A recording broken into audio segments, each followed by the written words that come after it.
বই টুকে হয় না না অবশ্যই কি রে কি এর মধ্যে বসছ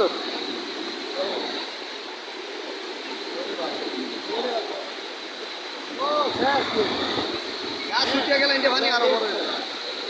এটা তো বড় হয়ে গেছে আর বড় গেছি না কেন মারতে পারলে ভাগ্য বড় দেন না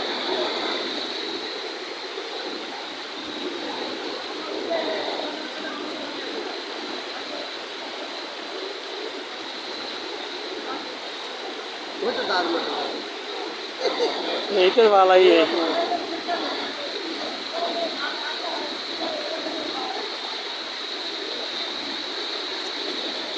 সব মনে মনে আমি ঘরে তো অর্ধেক পানি হয়ে গেছে।